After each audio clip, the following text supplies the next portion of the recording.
I don't know how this is going to turn out. It might be a little dark and a little light. I'm sorry. I apologize. I'm trying to sneak where it's quiet and also have the greatest backdrop. But it is time for another few minutes with Mason. I am still working through Parents and Children. This is volume 2 of her set. I have also written a ton this past week. Honestly, I really just needed Parents and Children.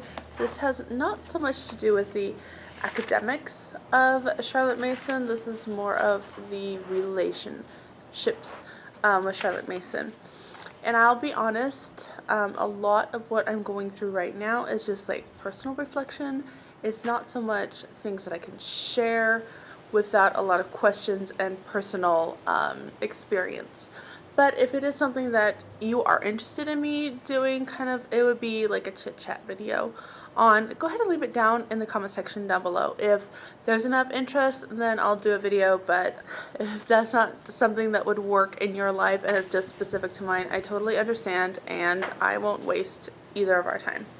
But one of the things that I really wanted to just touch on this week was the thing of ideas within a Charlotte Mason education. The life of the mind grows upon ideas. Again, kind of just removing academics right now, just really focusing on the different roles that we play as parents was very interesting to me. But the quote that I'm going to use is on page 39 of this particular copy. The duty of parents is to sustain a child's inner life with ideas as they sustain his body with food. The child is an eclectic. He may choose this or that. Therefore in the morning sow thy seed, and in the evening withhold not thy hand. For thou knowest not which shall prosper, whether this or that, or whether they both shall be alike good. And I know that last part is a little Old English, but chiefly what I was thinking of was the duty of parents is to sustain a child's inner life with ideas as they sustain his body with food. So, have you ever heard that saying, just let the child be bored? And there's definitely some good thinking in that, I understand, but don't let him be bored without the treasure box of ideas that he can build upon. So yeah, there's some times in our life when a little boredom is a good idea.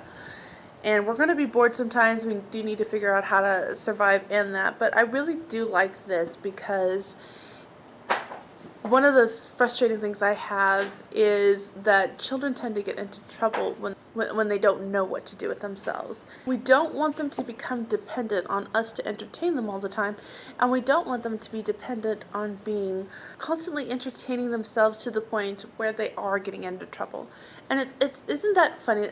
Our whole life is existence of learning to balance scales. Previously on page 33, she had talked that now life, which we call education, receives only one kind of sustenance. It grows on ideas. You may go through years of so-called education without getting a single vital idea. And that is why many a well-fed body carries about a feeble, starved intelligence, and no society for the prevention of cruelty to children cries shame on parents. And so it doesn't matter all of this education that we're putting into the child if there is nothing to draw out of himself, his passion, his thirst for knowledge. These parents are bringing into the life of the child these ideas. But you're not just going to hand them an apple and say, what do you think is going to happen if we drop it? Are going to come to him through reading and through just experiencing and observing in life. And that's what you're teaching. That's your job. That's your job with ideas. They're watching you. What do you do with information? What do you do with ideas? And quite oftentimes, I'm going to give a couple illustrations. Quite oftentimes, when I'm talking with my children, again, we're going back to those conversations with children. When I'm talking with them, I'll talk with them about different things. It's like, oh, we really enjoyed this book. Like, I wonder what would happen if such and such were to go on today. or things like that. Now, I know it's not so much ideas, and I think when people think of ideas, they start thinking of tactile, hands-on type of things. But sometimes it's just those reflections and thinking, and that will inspire for children their play later on. As they grow and mature, it grows into something else, but right now they're children, and it's just their play will be affected by it, or maybe they'll want to do a science experiment based on just their curiosity of things. Sometimes those ideas are the atmosphere of your home. Maybe it'll be a cooking thing. You know, do you have everything laid out so a child, if it wants to figure out what is going to happen with lemon and scones, you know, something simple, something basic, but let him figure these things out. Do you have those available to him? Do you have those ideas? And he's going to blossom with that. And that's just kind of really what I'm taking away right now, is that quite oftentimes when you think of the ideas, the feast of ideas that many Charlotte Mason people talk about, those feast of ideas that you're laying out for the child, with music, with drawing, with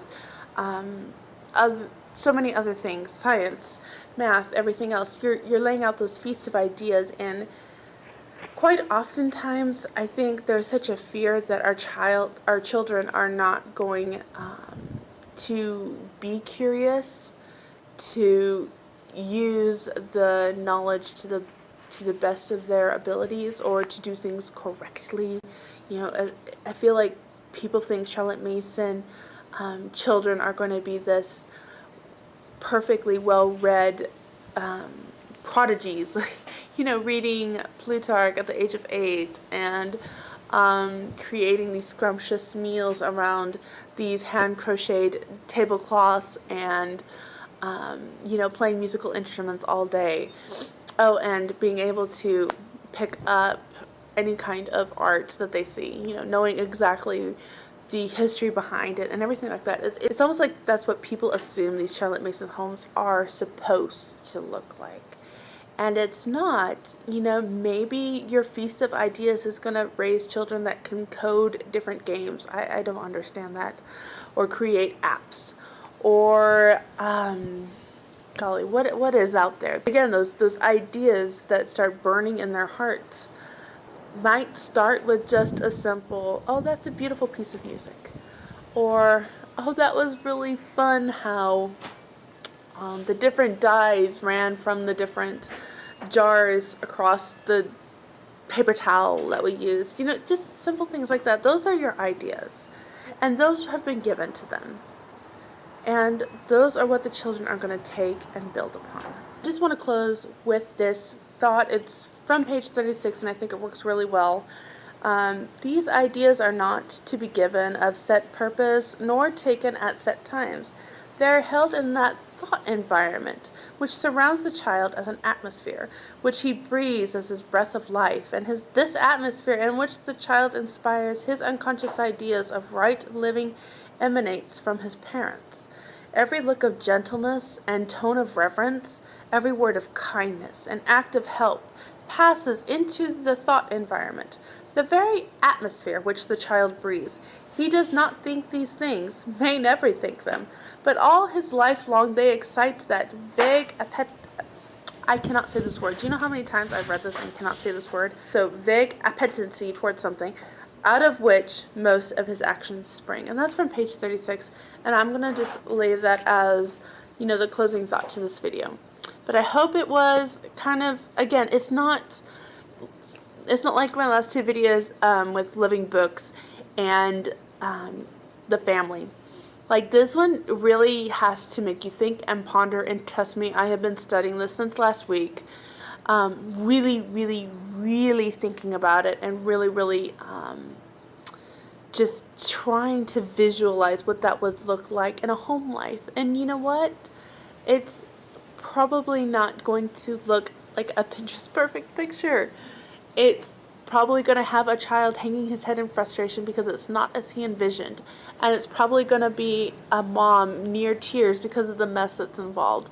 And maybe it's moments of silence that you kind of wondering what's going on in his head.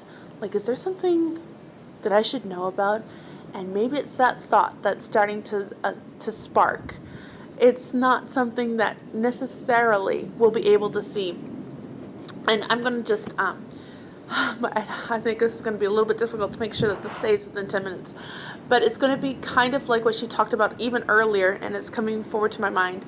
These children, like, you may not see anything right now, and if we were to see everything of what they were to be, what they would become right now, we wouldn't make the efforts that is needed as a parent to help them get to that point, or to inspire them to reach a better version of themselves.